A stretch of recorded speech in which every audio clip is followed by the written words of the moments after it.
Hi there, I'm Denise Richardson, and this is howdini.com. What we're talking about right now is children and sex, when to have that conversation with your youngsters. Couldn't have a better guest than Carol Weston. She's the Girls' Life Advice columnist since 1994, and she's also the author of many books, including Girl Talk. So when and how does a parent decide that I have to talk to Johnny or Mary about sex? I think if you've waited a really long time and your kids are now suddenly 11 and 12 and it's never come up, you better start talking, because the media is talking to your kids loud and clear.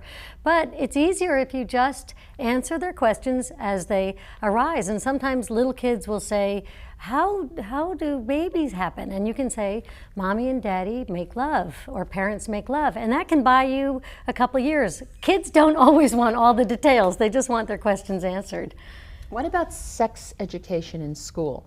Because I think parents opt out of that conversation because they think they'll learn it in school. Sex ed in schools is a great idea, but it doesn't always do the job. We know that too many teenagers, 1 million per year nearly, are getting pregnant, and 95% of Americans have sex before they get married. So just saying to a kid, don't have sex until you get married, nowadays, with late marriages, won't work. So you can't just sit back and know that it's getting taken care of at school. They're doing contraception or they're doing abstinence, and therein lies a little bit of a problem, which it's an opportunity for the parent to step in. Absolutely. I think the parent's message has to be sex too soon is a disaster. You don't want to have sex too soon. You might think that everyone's doing it, but believe me, everybody is not doing it. So having somebody, even if it's mom or dad, saying, slow down, it's going to be okay, don't be in a hurry, and especially for girls, don't feel pressured.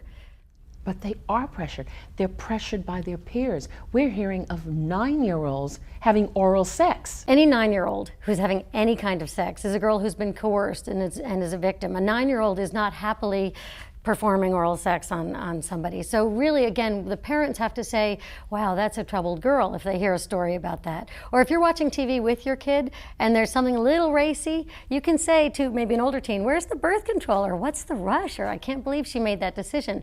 You can't say, are your friends having sex? Or are you having sex? But you can talk about characters on TV.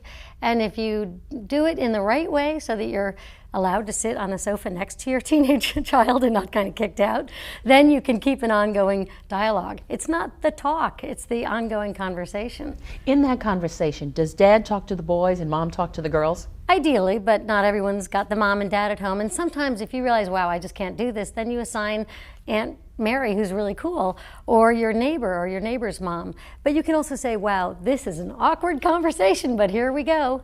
Sometimes girls write me because of my column at Girls' Life and say, I want to talk to my mom and dad about sex and I don't know how. And I tell them, say, I know this is awkward, but I have a lot of questions. If whether the parent or the child starts the conversation saying, I know this is awkward, but you're already halfway there, because then you can go ahead and talk about it. What's extraordinary, because you're talking about the 21st century, there are so many parents now who still find any approach to that awkward, and they prefer not to have it.